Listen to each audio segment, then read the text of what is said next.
Le sens-tu? C'est ton cœur qui palpite.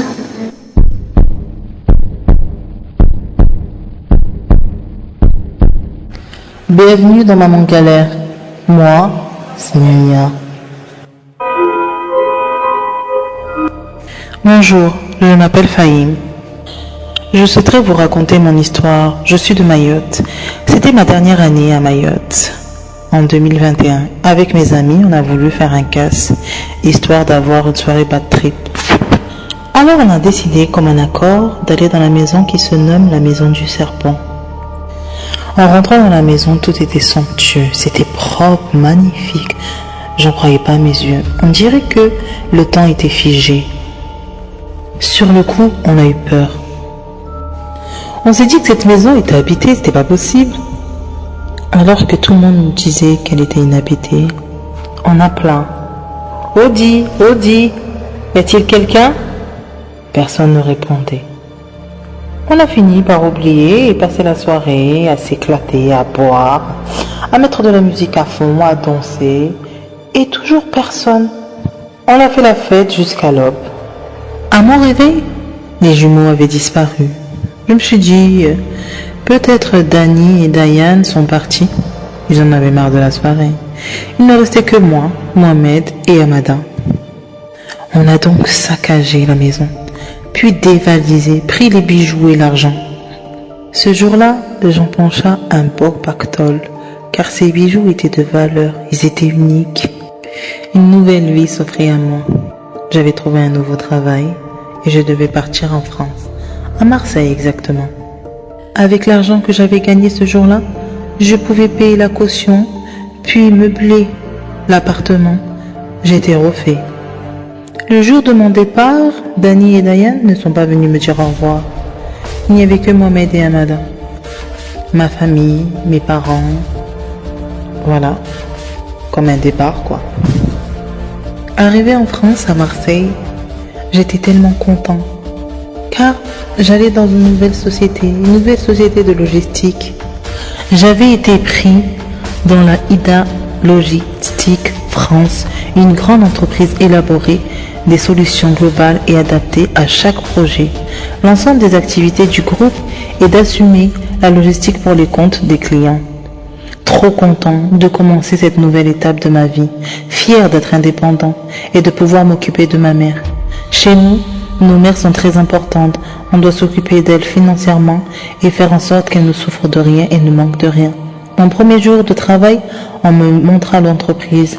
Je me suis présentée à tout le monde et on me montra là où je vais développer mes idées et peut-être être en contact en direct avec des clients potentiels. C'était une journée parfaite. Arrivé à la maison, je vois que mon appartement est tout saccagé. À peine arrivé dans une nouvelle ville, je me fais voler. Pas grave, c'est des choses qui arrivent. Je vais appeler la police, me dis-je. J'appelais la police, mais j'attendais à l'extérieur. Quand les policiers sont rentrés, ils m'ont dit « Si c'est une blague, monsieur, elle est de mauvais goût. » Comment ça, une blague? Je vous dis que je me fais cambrioler et vous êtes en train de me dire que je suis en train de blaguer? Monsieur, regardez-vous par vous-même. On dirait un appartement qui a été cambriolé. Agacé par ces policiers, je finis par rentrer. Et grande stupeur, l'appartement était nickel, propre.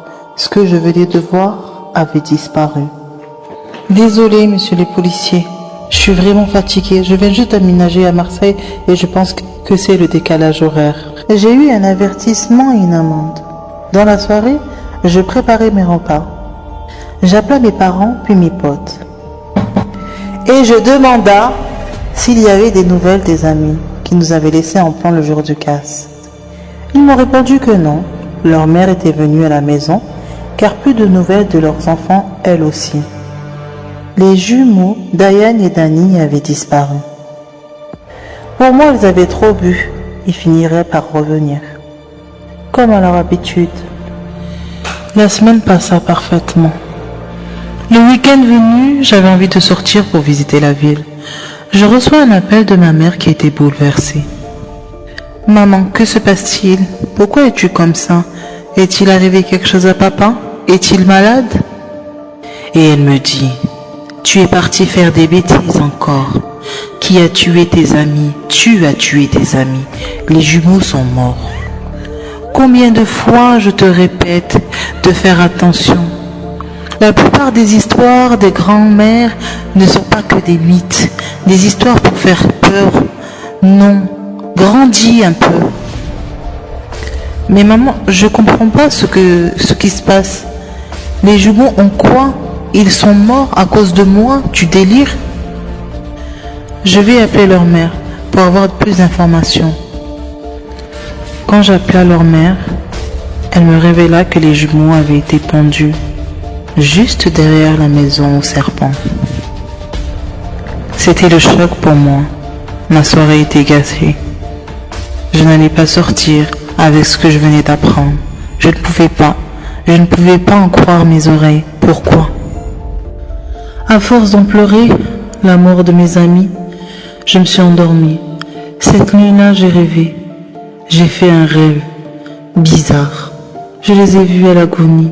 Ils me disaient qu'ils avaient faim. Ils me disaient qu'ils souffraient. Fahim, protège-toi à ton maximum, car elle viendra récupérer ce que tu lui as volé. Nos mères avaient raison et on ne les a pas écoutées. Regarde où nous en sommes. Cette nuit-là, je me suis réveillée en sursaut.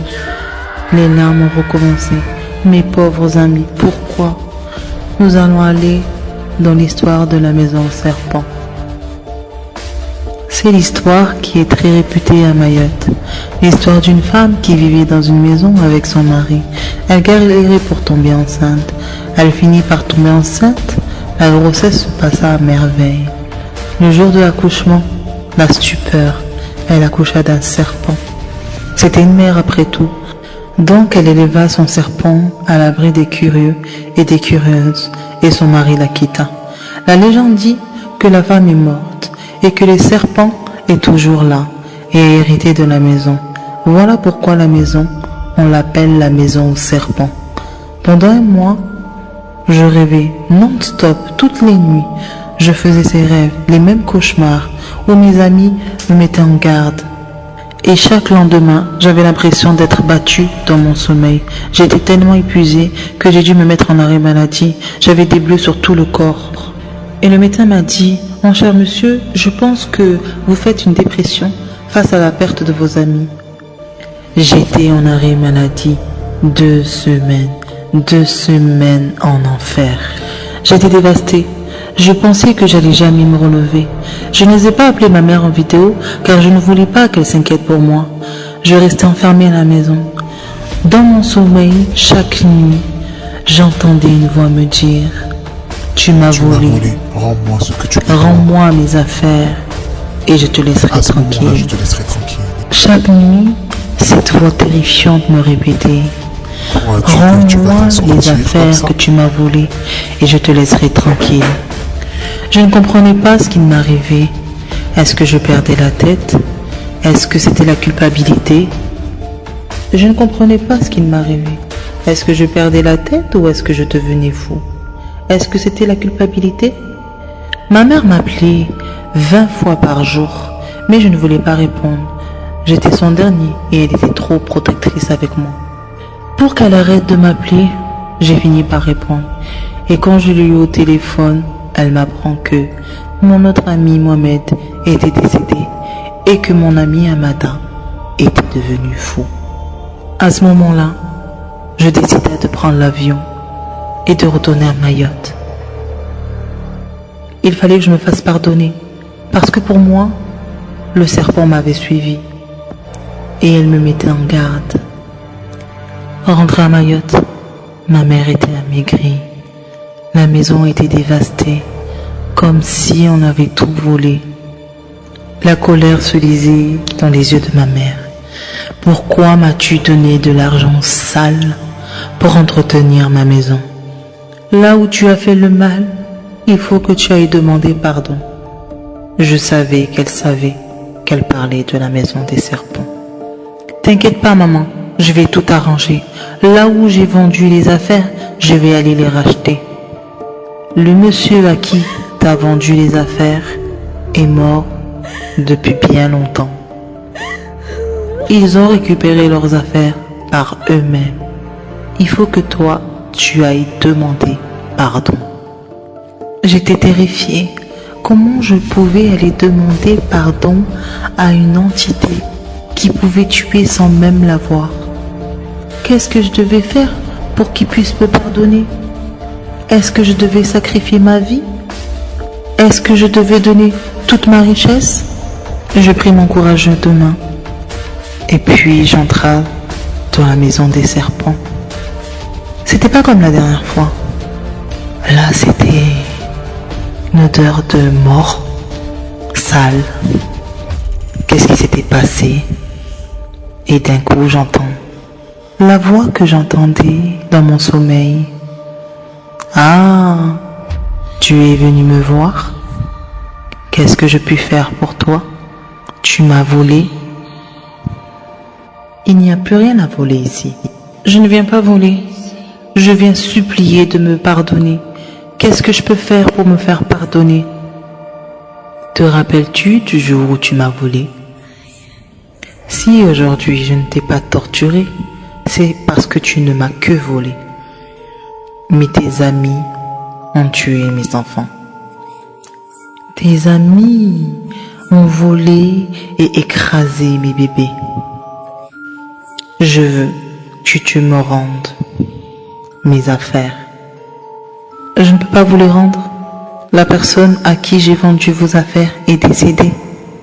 Comment puis-je rendre vos affaires? Je veux que tu me les rendes d'une manière un peu spéciale. Petit voleur, mon petit voleur, tu as déjà volé? Vole pour moi chez Monsieur Palmier et je te laisserai en paix. Abonnez-vous et lâchez des likes.